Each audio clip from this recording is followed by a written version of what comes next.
comentou.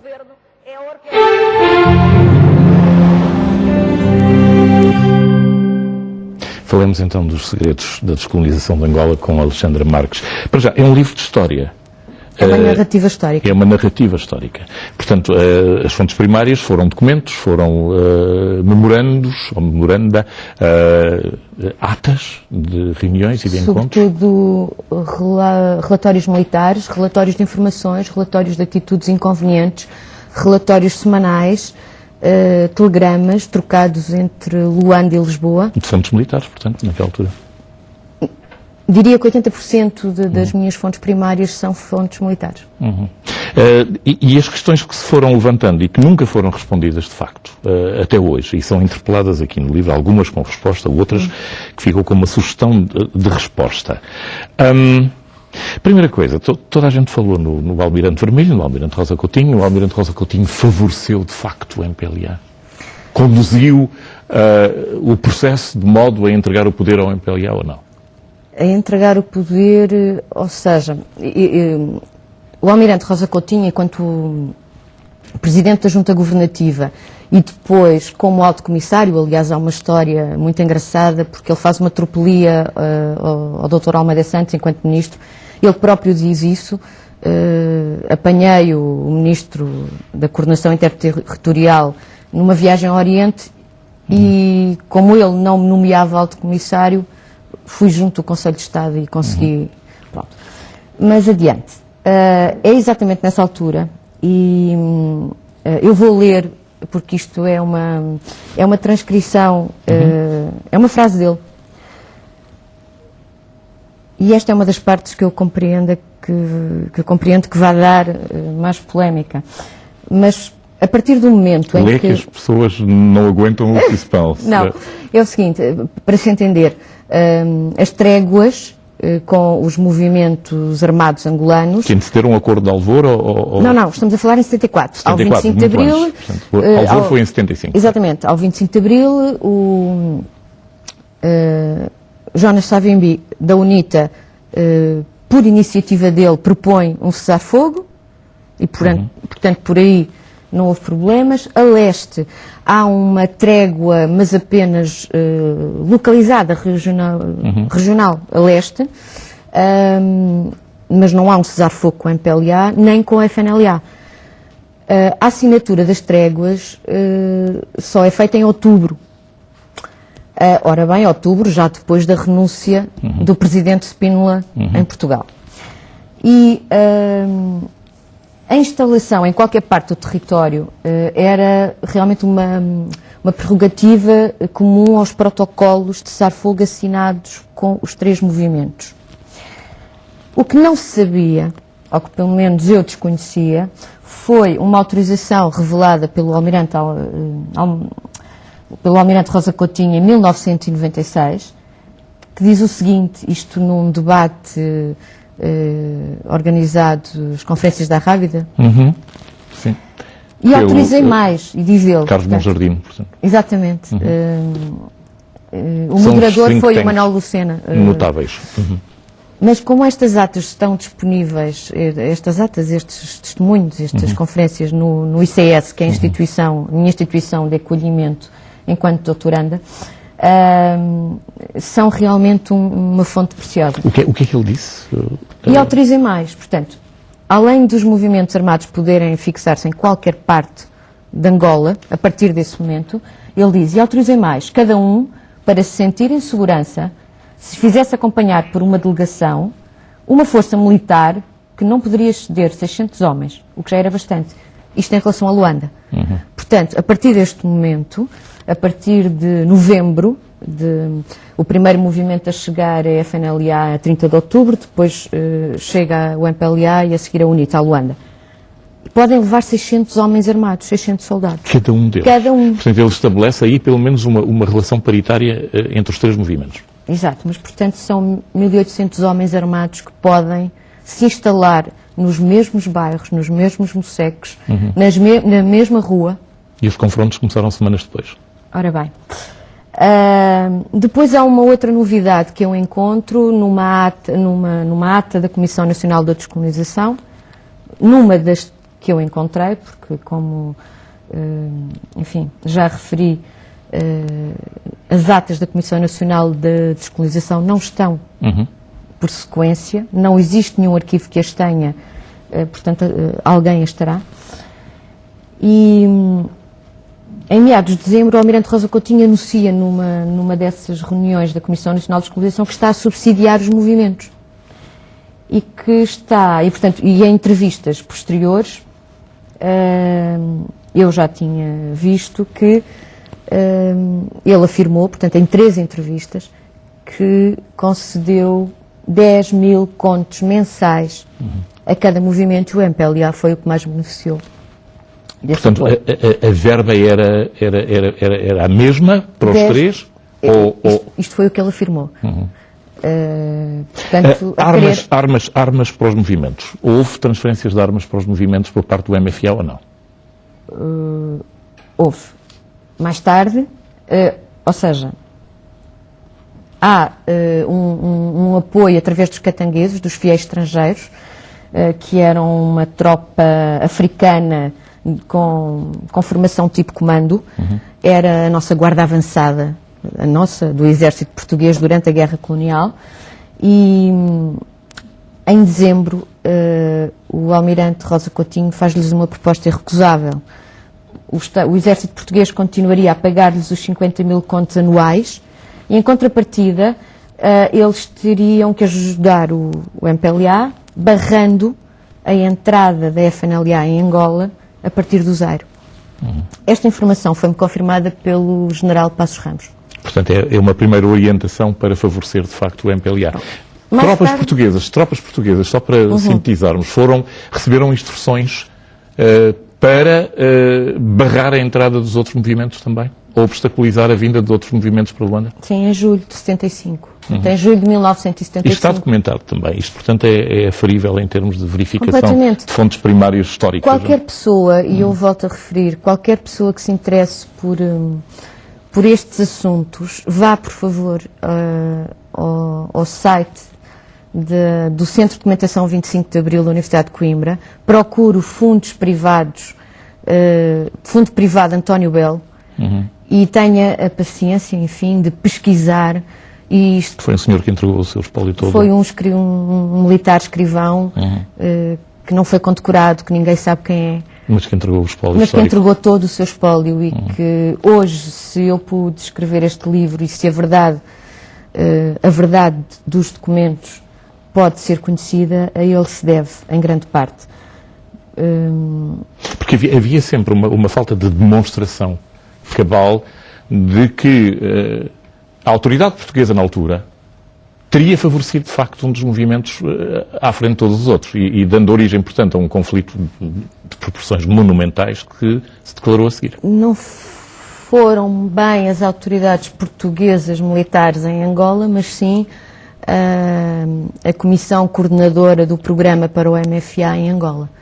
Portanto, a chamada coordenadora, ou seja, o MFA de Angola. Ao sugerires isso, dizes-me que havia uma diferença de opinião entre as autoridades civis da altura do pós-25 de Abril e, nomeadamente, Dr. Almeida Santos, Dr. Mário Soares, pessoas com influência nessa zona? Vamos lá ver. O Dr. Mário Soares nitidamente é afastado, é ultrapassado completamente. Tanto no processo de perde o poder? Até antes.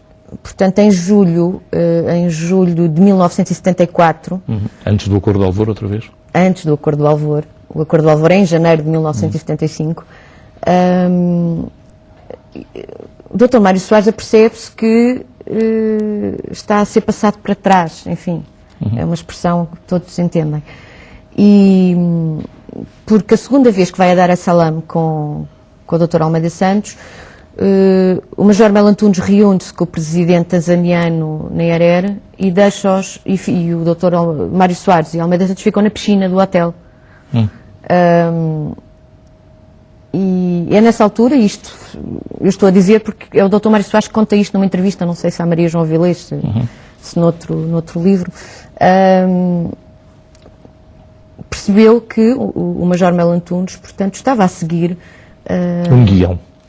Estava a seguir o guião do MFA e o seu próprio... O Major Melo Antunes, o coronel na altura, já muito próximo da morte, já era coronel.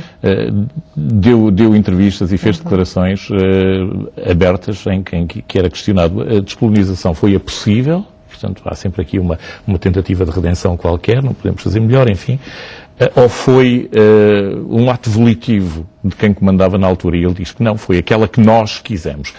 Este nós... MFA. É o MFA. É. Os militares, aliás, há um subcapítulo do meu livro que é Políticos versus Militares, porque realmente o Major Melo Antunes é o grande obreiro de todo o processo, nas reuniões da Argel, com Agostinho Neto, no Alvor, é ele o chefe da delegação, é ele que propõe que certas partes não fiquem inscritas, acordos verbais, por exemplo... O anexo ao Acordo de Alvor. Além do anexo, o anexo tem uma coisa muito interessante. Só para situar, e esta é daquelas entrevistas que eu vou ter imensa pena que acabe porque falaríamos durante seguramente muito mais tempo. E eu espero que voltemos a fazer. Mas o anexo ao Acordo de Alvor é uma zona, vá lá, reservada. Eu não lhe chamaria secreta, mas algo que os signatários todos preferiram não tornar público. Onde se fala, por exemplo, de eventuais punições para colaboracionistas do colonialismo. Ora, colaborar com o colonialismo, todos nós que fizemos o serviço militar, provavelmente colaboramos, deixamos aí, portanto, uma latitude aberta. Soldados, polícias, administradores. Os voluntários das milícias. Das várias milícias. Exatamente. Da Guarda Rural. Mas em relação ao anexo. E isso estava tudo lavrado. Mais do que isso, há um aspecto que eu penso que é muito... diz muito aos portugueses que viviam em Angola, e eu peço licença para, de novo, dizer, numa das últimas reuniões, se não mesmo a última reunião do Alvor, quando se discute o património dos portugueses, os movimentos angolanos pretendiam respeitar apenas os bens que viessem a ser considerados como interesses legais do povo angolano. A parte portuguesa achou que isto ia deixar os colonos desconfiados. E, portanto, que poderia rebentar uma rebelião, um motim. E estava, de facto, legalmente aberto o caminho para a expoliação de praticamente tudo. Não é? E então, são os negociadores portugueses que convencem e fornecem a fórmula aos movimentos angolanos. Melo Antunes diz e enfatiza a boa vontade da parte portuguesa quando sublinha, em relação aos bens adquiridos pelos portugueses de Angola, entre aspas, isto é uma frase do Major Melo Antunes, então ministro sem pasta, estamos a pôr em causa a aquisição desses bens, embora pudéssemos considerá-los legais. Ou seja, o Estado português poderia considerar aquele património daquela gente legal e não o fez. E não o fez. E depois Esta então frase, eu penso que não me poderão atribuir qualquer intenção, porque esta frase diz tudo. Enfim. E depois há aquele período soturno em Angola, em que primeiro podia levantar-se 20 contos por mês, 20 contos abertamente, depois só por mês, e por fim praticamente nada, não é? Antes disso, a neutralidade ativa, que era um conceito que muitos soldados e muitos militares, porque curiosamente havia uma guerra surda nas Forças Armadas que estavam em Angola, porque nem todos estavam alinhados com a linha progressista, que era o termo.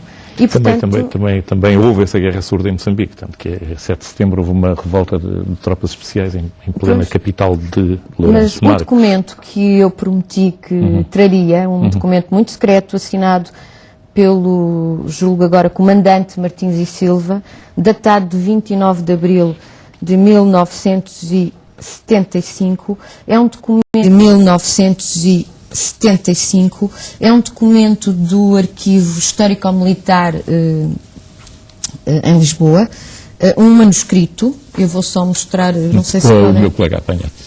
Podes pousar, estava... Peço desculpa. Não faz mal. É manuscrito, portanto, eu vou ler apenas o título e a parte que interessa. Linhas de ação definidas pelo Conselho da Revolução relativas à descolonização de Angola. Ponto 7.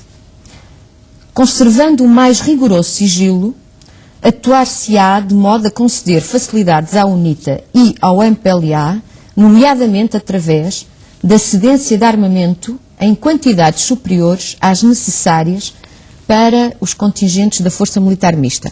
Ora, os contingentes da Força Militar Mista seria um exército, que foi o que foi combinado no Alvor, que integrava os 3 movimentos. E Portugal. Portanto, é a FNLA excluída disso? Não, não. Mas, portanto, não, a FNLA sim, é excluída completamente. Isto é uma tentativa de é já uma bipartição de influências em Angola. É tentar privilegiar o MPLA e supostamente a UNITA, só que depois há uma questão muito curiosa. É que não é forçoso obter-se a aliança sugerida. Não é forçoso que a UNITA e o MPLA se entendam. Exatamente. E não se entenderam, de facto. Alexandra, eu vou ter que avançar muito rapidamente e é só com perguntas e com respostas. Mas deixe-me só dizer esta frase fantástica. Encarar a possibilidade de utilização da orla marítima por parte do MPLA. Aí está. Portanto, aberto à entrada de material de guerra. Deixem entrar o material de guerra, como acabou por se verificar. Uma questão que eu, tendo vivido nessa zona, tendo feito reportagens nessa zona, sempre tive dúvidas em entender o porquê. Porquê é que os sul-africanos pararam junto a Luanda e recuaram? Depois de terem mobilizado uma força significativa e ter havido os primeiros contactos com forças cubanas e conjuntas do MPLA, mas sobretudo cubanas. Eu não sou de relações internacionais, não é essa a minha área de especialização, mas o que eu concluí, cruzando a informação do autor Piero Glagices e do Warren Westad, que consultaram os arquivos soviéticos e os arquivos cubanos, é que Moscou acreditava que Luanda poderia ser perdida, o MPLA poderia perder Luanda pelo sul, devido à coluna Zulu, aos sul-africanos, às forças do Chipenda, e, portanto, o que me parece que operavam integradas com os sul-africanos, é que eles receberam ordens para deixar o norte, portanto, o Caxita, a zona do Kifangondo, onde há a batalha do Kifangondo, para se deslocarem para sul. Alexandra, eu com todas as devidas vénias possíveis, até porque é para com alguém que eu respeito nesta nossa humilde profissão, o Henrique Garcia fez-te uma pergunta no fim de uma excelente entrevista que tu deste à TVI 24. Alguém sai bem desta baralhada toda? Ele não disse baralhada, isso são termos meus. Há várias pessoas em várias partes, ou seja, no Alvor o Dr. Mário Soares tenta minorar os danos, mas nunca lhe dão resposta. Portanto, mas tentou, pelo menos. Sim, mas todas as sugestões que ele faz são ignoradas. Almeida Santos. Almeida Santos, digamos que faz um jogo de cintura algo flexível. Há um homem chamado hoje General Gonçalves Ribeiro, que realmente foi um homem que se preocupou bastante com o regresso dos portugueses, mas como esse será um tema a abordar na minha tese e no livro que eu espero fazer com base na tese, a ponta aérea. A negociação que levou à ponta aérea. Embora em algumas reuniões também tenha preferido alguns comentários. Pronto, Alexandra, aguardemos pelo próximo livro. Para quem nos segue, entretanto, para benefício de quem nos segue, vou pedir que ponham a capa outra vez. Alexandra Marques escreveu Segredos da Descolonização de Angola. São quase 500 páginas sólidas de segredos notáveis. Leitura fascinante da nossa história contemporânea. A editora é a Dom Quixote. Muito obrigado por ter vindo a este jornal. Foi um prazer Eu é que agradeço. ter-te aqui. Faremos um curtíssimo intervalo e voltamos com o nosso Frente a Frente. Até já.